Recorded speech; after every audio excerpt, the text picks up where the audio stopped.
Salam Cerot Family, kembali lagi bersama saya Mr. P. Gimana kabar kalian?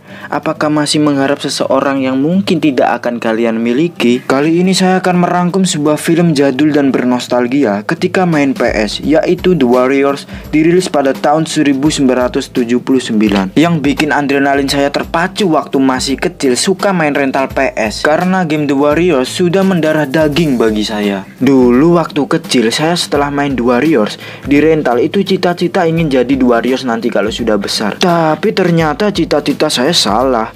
Karena di dunia pergebu-gebukan harus mempunyai mental tinggi dan asuransi BPJS. Dulu sempat bermain sama teman-teman saya, jadi geng The Warriors ala-ala bocil gitulah, yang misinya mengganggu tetangga dengan suara petasan, sehingga dikejar pakai balok kayu seingat saya ya. Terus saya dan teman-teman langsung bilang, let's move it, let's move it, let's move it. Masih ingat di otak saya, masih ingat saya. Pokoknya nostalgia sekali lah. Oke, tanpa banyak makan langsung saja ke ceritanya.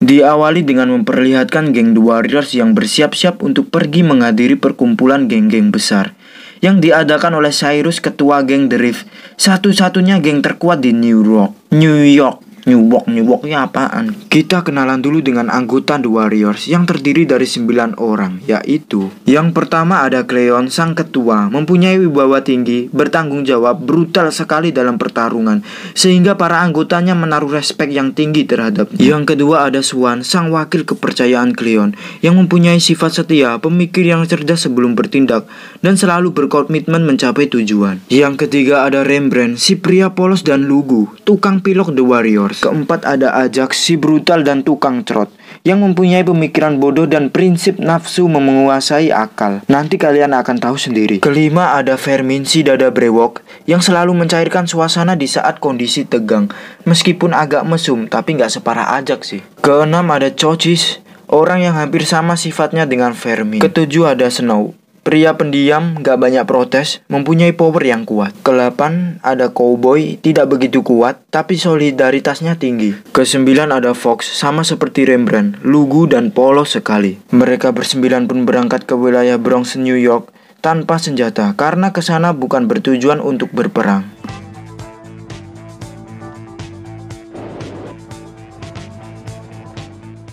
Singkat cerita, mereka akhirnya sampai di lokasi yang dituju. Kita akan melihat semua geng dari pelosok New York berkumpul dengan wajah kriminalnya. Tak lama kemudian muncullah Cyrus, ketua geng The Reef, yang memulai pidatonya, yang intinya Cyrus ingin para geng berdamai dan bekerja sama dengannya untuk melawan penegak hukum agar sindikat kejahatan mereka bisa leluasa. Dan dari pidatonya terlihat para geng-geng semua sangat senang dengan keputusan Cyrus. Namun tiba-tiba ada sebuah geng bernama Rogues membawa senjata api yang ditembakkan ke arah Cyrus oleh ketuanya bernama Luther. Jelas, terkena tembakan tersebut Cyrus pun jembalian, membuat suasana menjadi hening. Dari perbuatan Luther, saksi mata yang melihatnya yaitu Fox. Ketika Luther mengetahui Fox melihatnya, dia pun berniat menembak Fox namun gagal akibat lampu menyala terang benderang di mukanya. Seketika suasana menjadi kacau saat polisi berhasil mengepung tempat tersebut. Cleon pun menyuruh anggotanya untuk mencari jalan keluar dan tempat yang aman, sedangkan dirinya akan menuju ke Cyrus untuk melihat keadaannya. Namun tiba-tiba Luther, si kundul-kundul, memfitnah bahwa The Warriors lah pelaku penembakan Cyrus sambil menunjuk-nunjuk Cleon. Cleon pun mengelak tuduhan dari Luther dan tampak kebingungan. Lalu dia menghajarnya. Akan tetapi semua anggota The Reef kemakan oleh omongan Luther lalu mengeroyok Cleon.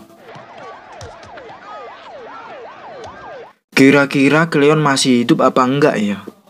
Adegan kembali lagi kepada anggota The Warriors yang berhasil keluar dan bersembunyi di tempat pemakaman. Setelah kondisi dirasa aman, mereka pun berdiskusi cara kembali pulang. Mereka juga sudah menganggap Cleon sudah ditangkap oleh polisi, padahal Cleon kan dikeroyok oleh The Reef. Otomatis Swan menjadi pemimpinnya karena wasiat dari Cleon. Lalu Fermin pun nyeletuk, gimana cara kita pulang ke Coney Island? yang berjarak 5.500 mil dari sini. Belum lagi polisi yang pasti masih mencari para geng-geng lainnya. Tapi yang paling penting, apakah perdamaian geng masih berlaku? Tapi dengan kebijakannya, Swan meyakinkan semuanya kita pasti akan kembali pulang. Karena kita bukan Bang Toyib, tapi pasti ada rintangan yang akan menunggu kita. Dan jika kita terpisah di tengah perjalanan, kita akan berkumpul lagi di Union Square sebagai patokannya. Namun Ajak sepertinya tidak suka kepemimpinan Swan dan ingin dia saja ketuanya. Namun semuanya membujuk Ajak agar ikut saja karena ini wasiat Cleon. Dan mereka pun segera OTW ke stasiun kereta. Scene berpindah di Gramercy Park, markas dari The Reef, di mana wakil dari Cyrus menanyakan siapa The Warriors ini yang berani menembak ketua kita. Dan dia ingin semua anggota The Warriors ditangkap hidup-hidup atau mati. Dan pesan tersebut disiarkan lewat radio oleh mbak-mbak mulut monyong yang tidak asing lagi bagi anak rental PS. Bener ya kata orang, fitnah itu lebih kejam daripada pembunuhan. Scene berpindah kepada The Warriors yang sedang dekat dengan stasiun kereta, namun terhalang ke sana karena adanya geng botak bernama Turnbull CS yang sedang berpatroli. Mereka semua membuat strategi lari secepat saya membalas pesan menuju stasiun. Mereka pun dikejar oleh truk butut dan disoraki oleh Turnbull.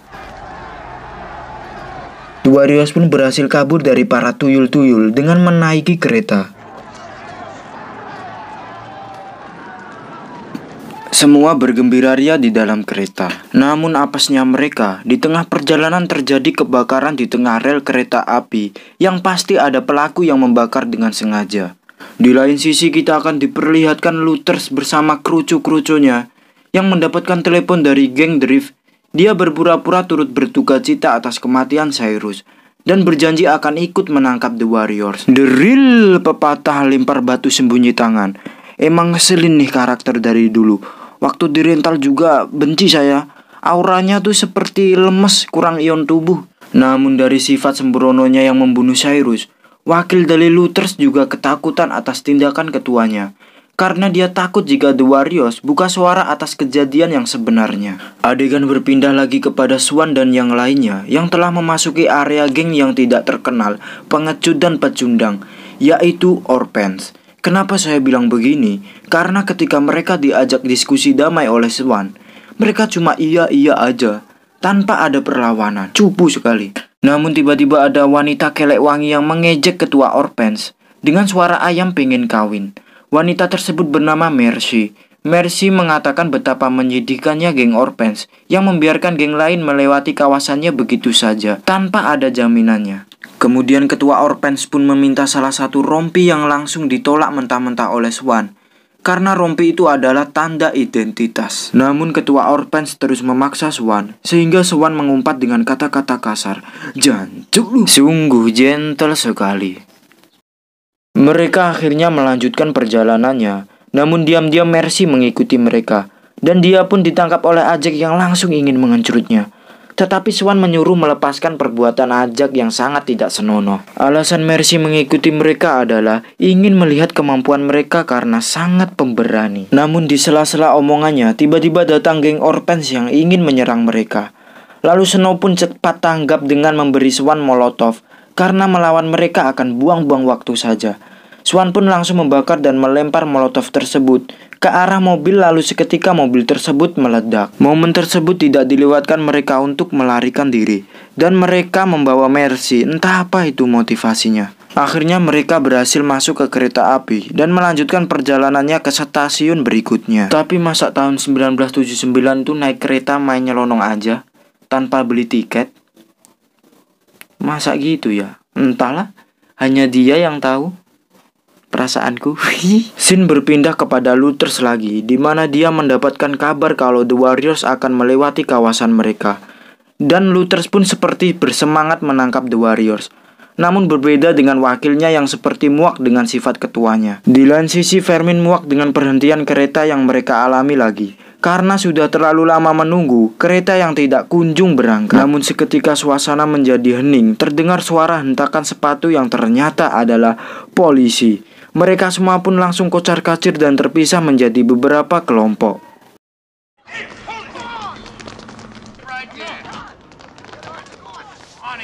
Fogg bersama Mercy mendapat halangan oleh salah satu polisi. Lantas Fogg menyuruh Mercy untuk pergi terlebih dahulu.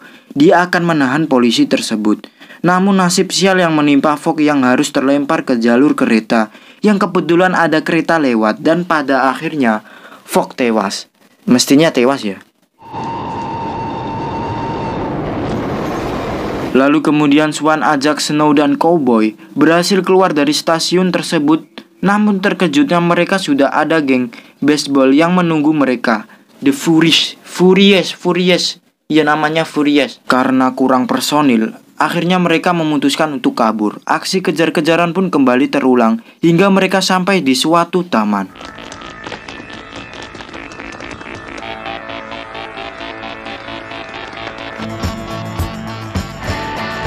Swan dan Snow pun berpencar untuk membelakangi geng baseball agar bisa menghajar mereka dari belakang. Sedangkan Ajax dan Cowboy terus dikejar mereka hingga Cowboy merasa kelelahan. Ajax mengajak Cowboy berhenti dan menghajar mereka karena sudah muak dengan berlari terus seperti pecundang. Ajax berhasil menumbangkan salah satu dari mereka, tetapi Cowboy juga ditumbangkan oleh mereka. Lalu datanglah Swan dan Snow dari belakang dan langsung menghajar mereka semua hingga habis tak tersisa.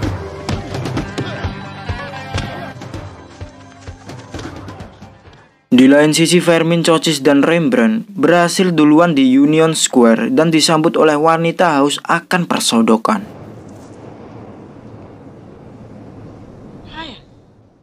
Lalu adegan kembali kepada Swan dan yang lainnya, di mana di tengah perjalanan mereka ada tante-tante yang memperhatikan mereka dengan hasrat yang tinggi. Namun semuanya mengabaikannya, kecuali Ajax yang sudah tidak kuat menahan terongnya. Ajax pun mengajak yang lainnya untuk bersenang-senang dahulu, namun ditolak oleh Swan dan yang lainnya karena tidak ada waktu, kita harus ke Union Square. Namun karena nafsu sudah menguasai akal, Ajax tetap ngotot ingin melakukannya. Terpaksa mereka meninggalkannya. Tetapi di perjalanan, Snow dan Cowboy meminta izin untuk mengawasi Ajax karena meskipun brengsek dan tolol, dia tetaplah anggota The Warriors. Swan pun mengizinkan mereka dan dirinya akan mencari yang lainnya. Si wanita di taman itu terus mengeluarkan kata ambigu yang membuat Ajax semakin berhasrat tinggi dan ingin segera menyodoknya. Tanpa pikir panjang, Ajax langsung menggeladainya dengan cara yang sangat kasar, tanpa cara halus terlebih dahulu, karena cara kasar paling disukai oleh Ajax. BDSM. Namun ternyata wanita tersebut bisa memborgol Ajax meskipun dengan keadaan sange. Dan ternyata dia adalah poluan yang sedang menyamar. Wanita tersebut meniup peluitnya untuk memanggil kawannya ke situ.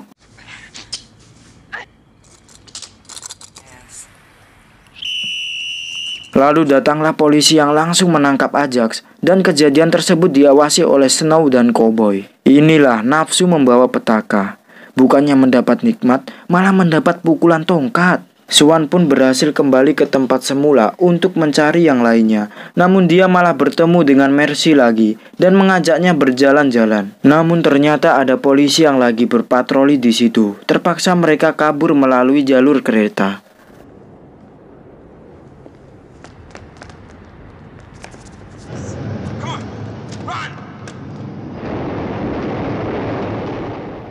Scene berpindah kepada Vermin, Rembrandt, dan Chocis yang berhasil diajak sekumpulan wanita yang ditemui mereka untuk mampir ke tempatnya. Jelas tujuan mereka mengajak Vermin, Chocis, dan Rembrandt untuk melakukan penyerbukan. Tetapi di situ cuma Rembrandt si polos yang tidak tertarik melakukan cerot dan hanya mengawasi sekitar karena merasa curiga. Dan saat Vermin dan Chocis terbawa suasana, datanglah satu wanita yang menghampiri Rembrandt sambil mengatakan, "Jadi kalian ya The Warriors yang terkenal menembak Cyrus." Lalu para wanita tersebut mengeluarkan senjatanya untuk membunuh mereka bertiga. Namun karena kontrak filmnya sampai selesai, akhirnya mereka selamat dari jebakan wanita tersebut.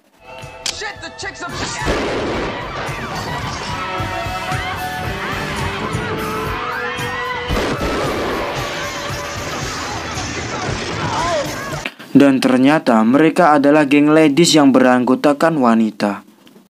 Akibat kejadian tadi membuat Vermin, Chocis, dan Rembrandt menyadari bahwa para geng mengincar mereka selama ini karena mereka mengira The Warriors lah penembak Cyrus, dan masih banyak lagi yang mengincar mereka ke depannya. Singkat cerita, mereka akhirnya berkumpul kembali di Union Square di mana mereka sudah diawasi geng Depang yang siap menyerang mereka. Swan pun memberi kode kepada anggota The Warriors untuk masuk ke dalam toilet. Apa yang akan dilakukan mereka yang pasti bukan ngocok. Tapi anehnya, ini nama The Gang Depangs, tapi pakaiannya seperti orang parasi bengkel motor. Harusnya namanya The Gang Mekanik, The Mechanic. Lanjut, para Depangs mengikuti mereka masuk ke dalam toilet, di mana tidak ada satupun anggota The Warriors. Ketuanya pun mengecek satu persatu dari bawah pintu toilet, hingga muncullah sepasang kaki. Para anggota Depangs pun langsung bersiaga di depan pintu. Saat ketua Depangs membuka pintunya, dia pun terkena semprotan pilok dan bogeman dari Rembrandt. Dan muncullah semua anggota The Warriors dan terjadilah tawuran berjamaah. The Warriors pun berhasil mengajar mereka secara membabi jinak.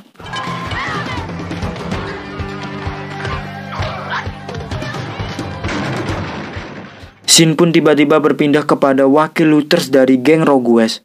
Entah siapa namanya, tapi intinya dia keluar dari gengnya dan mengadukan mantan ketuanya kepada The Reef bahwa looters lah yang menembak Cyrus. Setelah mengalahkan Depang, para Warriors pun menaiki kereta menuju stasiun berikutnya.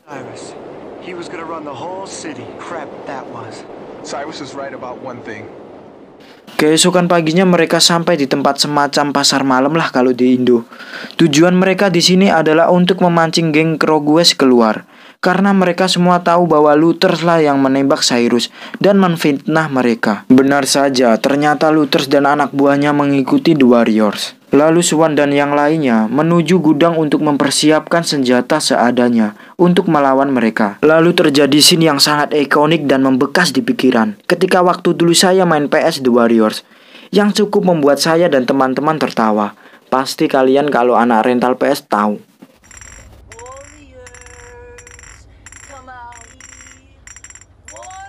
The Warriors pun menggiring looters dan yang lainnya menuju tepi pantai.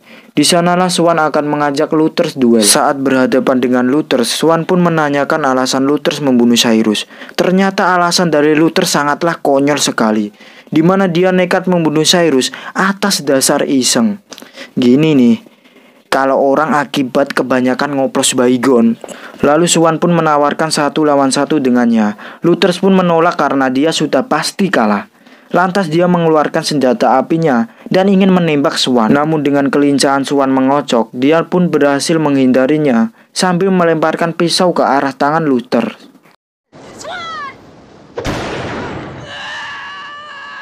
Tak lama kemudian muncullah geng The Reef yang ingin menangkap looter selalu mengadilinya. Dan mereka semua meminta maaf atas kesalahpahaman mereka dan tuduhan terhadap The Warriors. Lalu The Reef memberi jalan mereka dan mengatakan sisanya serahkan pada kami. Dan film pun tamat. Menurut saya film ini sangat bagus, nostalgia sekali. Dulu waktu saya main PS itu suka banget game The Warriors ini. Tapi saya herannya ya, tahun 1979 itu kamera sudah bagus ya ternyata. Di Amerika sana sudah jernih lah. Beda ya kalau di sini. Di sini aja meminta bantuan filter IG. Pesan yang bisa kita ambil adalah jadilah laki-laki sejati, tidak mudah tergoda dengan nafsu. Jangan sampai meninggalkan teman, karena itulah kunci dari kehidupan, saling membantu. Ya pokoknya gitu. Jangan lupa like, subrek, sehari, karena itu membuat saya semangat untuk membuat video meskipun acak adul, meskipun sampah kayak gini ya. Dan selamat berjumpa di video selanjutnya. Gedang goreng, gedang gablok.